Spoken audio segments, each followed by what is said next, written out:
হাত ধোয়াই নয়, স্বাস্থ্যসম্মত শৌচাগারই গুরুত্বপূর্ণ। প্রথমেই বলি স্বাস্থ্যসম্মত শৌচাগার সম্পর্কে। এটি হচ্ছে এমন একটি শৌচাগার যা জনস্বাস্থ্য সুরক্ষায় কাজ করে চলে। আমি মনে করি একটি স্বাস্থ্যসম্মত শৌচাগার ছাড়া জনস্বাস্থ্যকে রক্ষা করা কখনোই কল্পনা করা যায় না বা যাবে না। আমরা জানি প্রতি বছর 19শে নভেম্বর বিশ্বে শৌচাগার দিবস পালিত হয়। কেন প্রশ্ন কি আসে? কারণ এই জনস্বাস্থ্য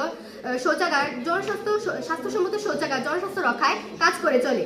আমার বিজ্ঞ প্রতিপক্ষের কাছে প্রশ্ন যে একটি পাবলিক ওয়াশরুমে আপনি কিভাবে জনস্বাস্থ্যকে রক্ষা করতে পারবেন? বিশ্ব স্বাস্থ্য সংস্থার মতে অর্থাৎ ওয়ার্ল্ড হেলথ অর্গানাইজেশনের মতে বিশ্বে প্রতি বছর 4 লাখ শিশু ডায়রিয়া রোগে আক্রান্ত হয়ে মারা যাচ্ছে। এর প্রধান কারণ হচ্ছে স্বাস্থ্যসম্মত শৌচাগারের অভাব। আমার বিজ্ঞ প্রতিপক্ষের মতে হাত ধোয়ার মাধ্যমে জনস্বাস্থ্যকে রক্ষা করা যায়। ধরুন আপনি হাত ধুয়ে একটি অস্বাস্থ্যসম্মত শৌচাগারে গিয়ে মলত্যাগ করলেন, তখন আপনার হাতই নয় বরং আপনার পায়ের মধ্য দিয়ে আপনার শরীরের মধ্যে জীবাণু প্রবেশ করতে পারে। তখন আপনি এর প্রতিকার হিসেবে কি চাবেন? অবশ্যই একটি স্বাস্থ্যসম্মত শৌচাগার। যখন আপনি আপনার জীবাণুযুক্ত হাত সাবানের মাধ্যমে ধৌত করবেন, তখন তো আপনার সাবানটিও জীবাণুমুক্ত থেকে জীবাণুযুক্ত হয়ে যেতে পারে। তখন আপনি এর প্রতিকার হিসেবে কি চাইবেন?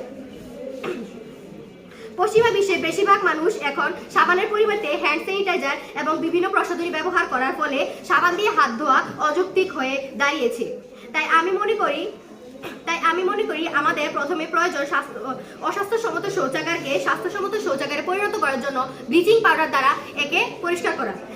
কারণ ব্লিচিং পাউডার এমন একটি কেমিক্যাল দ্বারা তৈরি যা জীবাণুযুক্ত অবস্থাকে জীবাণুমুক্ত করতে সাহায্য করে।